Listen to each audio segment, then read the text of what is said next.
Le christianisme naissant, le christianisme du 1er siècle, était certainement très créatif, très dynamique aussi bien sûr.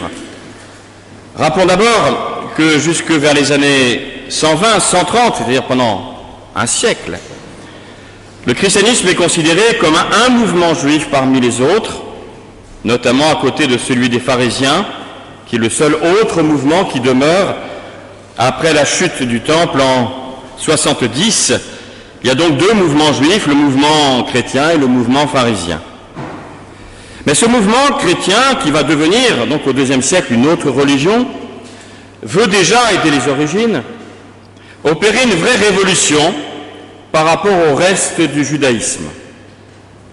Ainsi, la parole n'est plus simplement portée par un simple prophète, chargé d'annoncer, comme le sont les prophètes de l'Ancien Testament, la parole, mais cette parole, c'est un homme qui l'incarne. L'homme, Jésus, est parole de Dieu.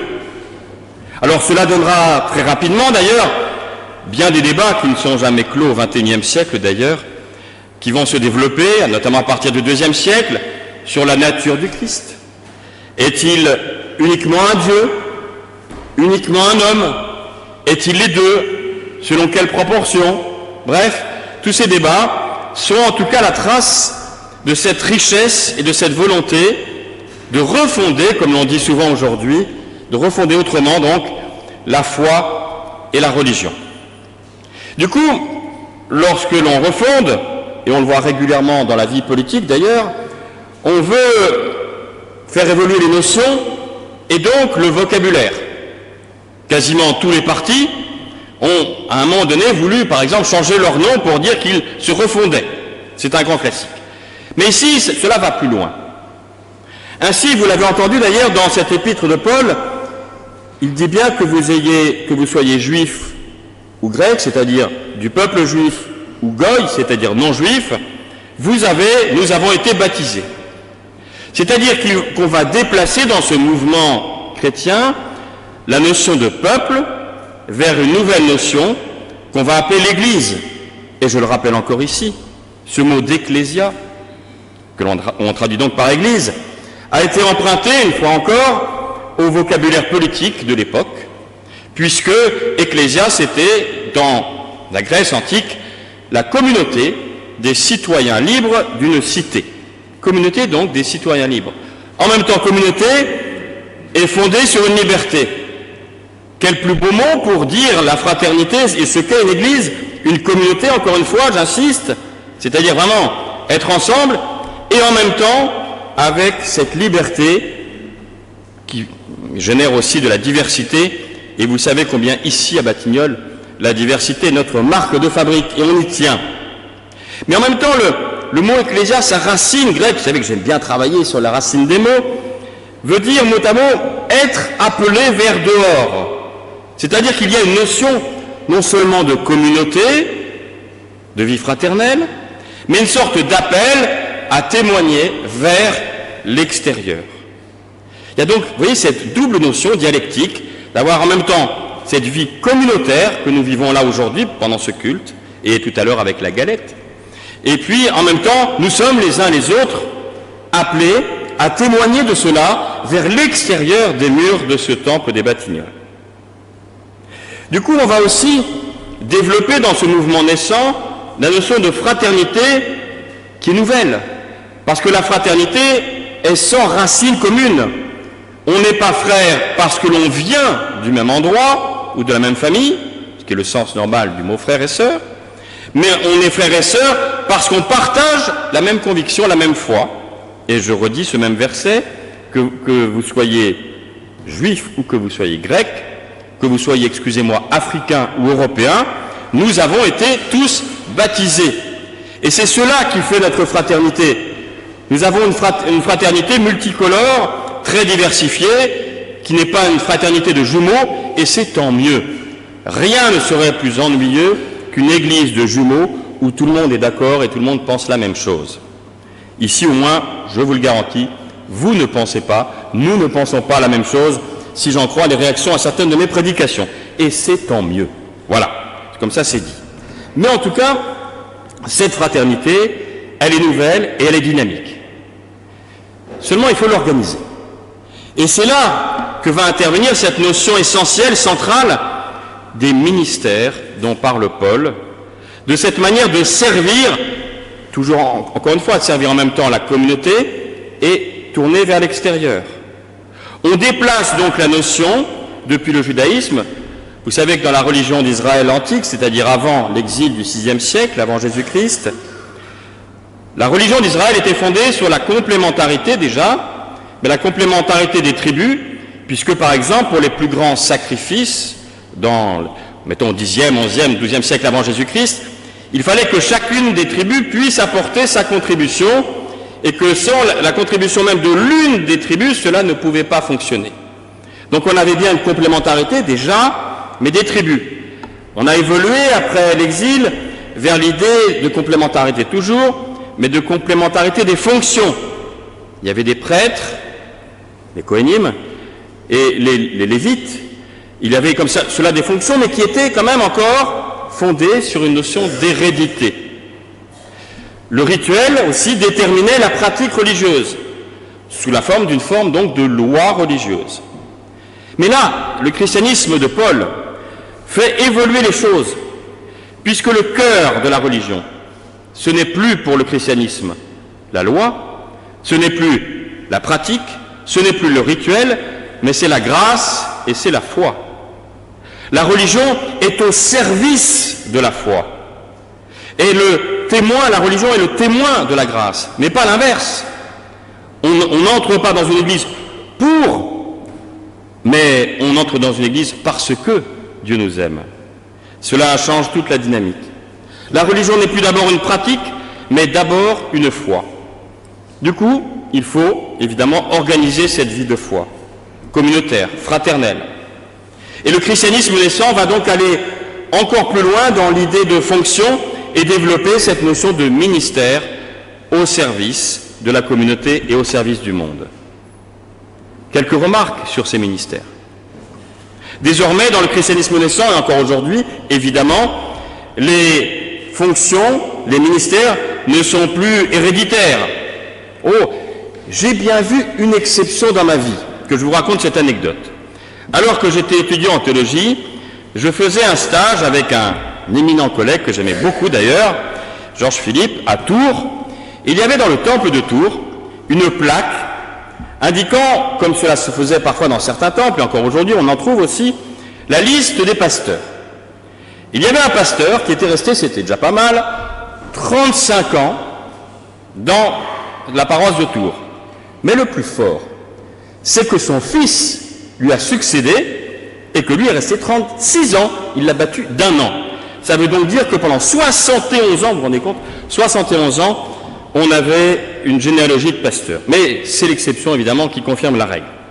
Donc il y a plus de fonctions héréditaires, mais des fonctions qui sont le résultat d'un appel, bien sûr personnel, d'un talent, pour reprendre l'image de la parabole, mais aussi d'un besoin à la société. C'est la rencontre, exercer un ministère, c'est la rencontre d'un appel que l'on ressent et d'un besoin de l'Église. Par exemple, lorsque j'étais membre de la commission des ministères en Belgique, les candidats qui disaient « moi, Dieu m'appelle », oui, mais on dit « mais est-ce que l'Église a besoin de vous ?» Il y a la rencontre d'un appel personnel, légitime, intime, et d'un besoin de l'Église. C'est une vraie théologie de l'appel qui remplace celle du rituel ou celle de l'habitude. On est appelé par l'Église à exercer tel ou tel ministère, ici par exemple dans la paroisse. Deuxième remarque, c'est que la compréhension des ministères repose aussi sur la notion finalement de péché quand même. C'est-à-dire en tout cas de fragilité, non pas comme une culpabilité, mais comme une forme extrême d'humilité. Personne ne peut tout faire. Tout le monde a ses propres limites, ne serait-ce que la limite du temps que l'on prend pour exercer tel ou tel ministère. La complémentarité est donc indispensable, car l'être humain doit pouvoir s'appuyer sur les autres, sur tous les autres. Que serait une communauté, et parfois cela arrive, et des communautés qui se fragilisent, qui se délitent, parce que tout repose sur trop peu de personnes qui s'épuisent.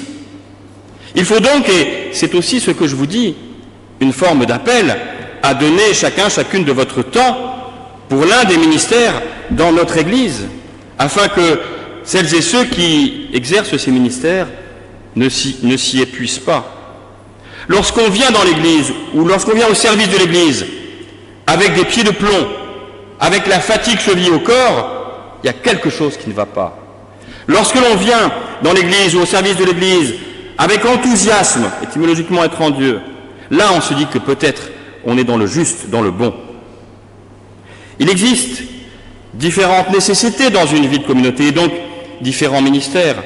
Paul en cite quelques-uns à son époque, mais les choses effectivement évoluent. Chaque époque génère ses propres besoins, ses propres ministères.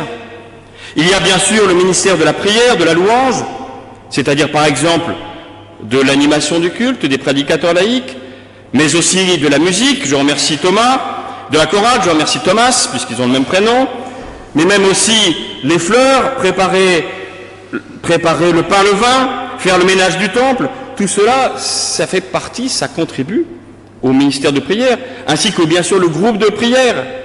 Tout cela, c'est de manière collégiale, diversifié, le ministère de la prière et de la louange.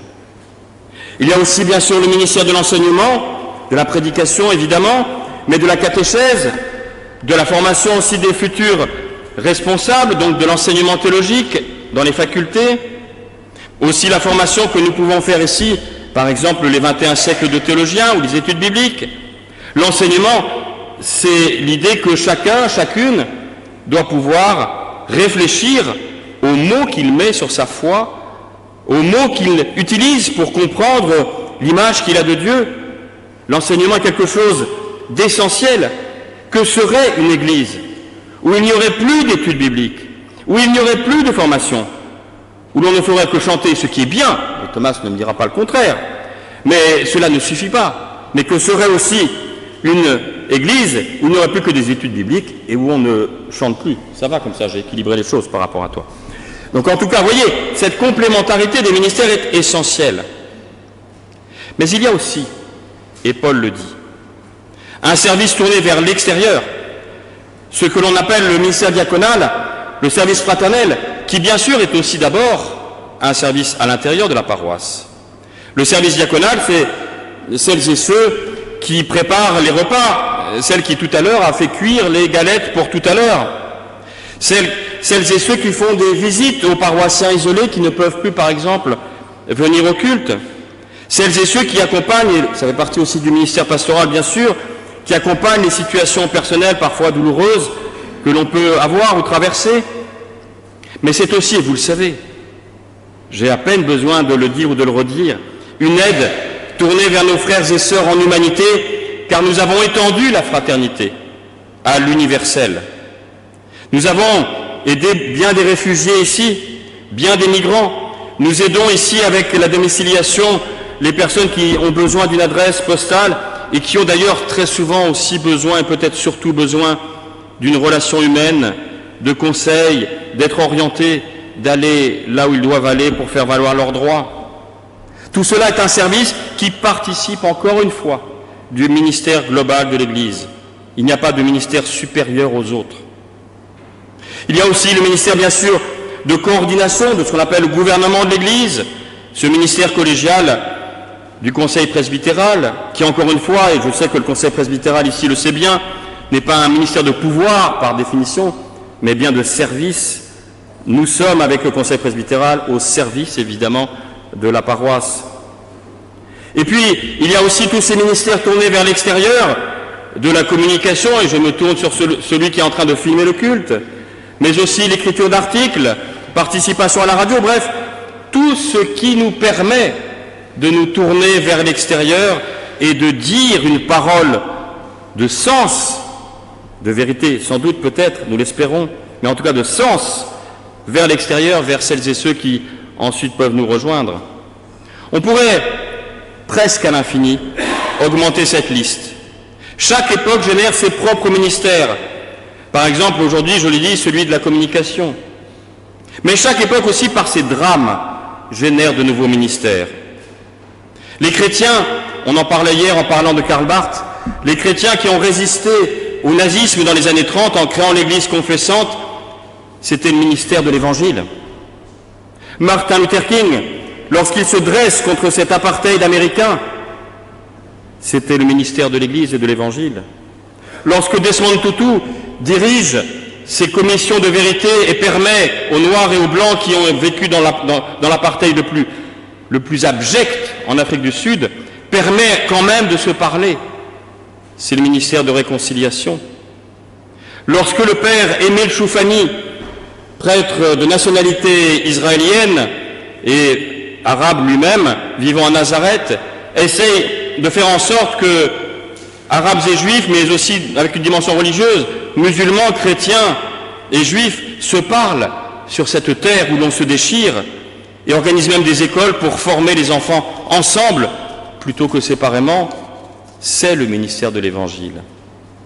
Alors notre vie paroissiale, ecclésiale à Batignolles, est particulièrement marquée, vous le savez, par cette dimension, allez, on va dire familiale, et c'est bien, de fraternité. Et en même temps, nous devons toujours nous poser la question des nouveaux besoins, des occasions de témoignage, d'engagement au-delà de nos murs. Notre foi est vécue, partagée entre nous, et c'est ce qui nous donne de la force dans la vie. Dans la vie personnelle, lorsque nous traversons, et cela arrive à tout le monde, nous le savons, des épreuves plus ou moins douloureuses, plus ou moins difficiles, voire tragiques, mais aussi dans nos vies de tous les jours, dans nos vies sociales. Tout cela, c'est notre force. Mais la diversité des ministères dans l'Église, c'est la rencontre, je le rappelle, d'un appel personnel et des besoins de l'Église. Mais j'y ajouterai un troisième élément, pour terminer. C'est l'appel du monde. Comme chrétiens, nous croyons que Dieu a fait le choix de l'être humain, le choix d'aimer ce monde. Alors notre vocation, nos vocations, personnelles et communautaires, notre vocation, c'est aussi d'aimer et de servir ce monde. Alors si parfois nous fermons les yeux pour prier et trouver en nous la paix, il nous faut aussi souvent ouvrir grand les yeux sur le monde pour construire la paix. Amen.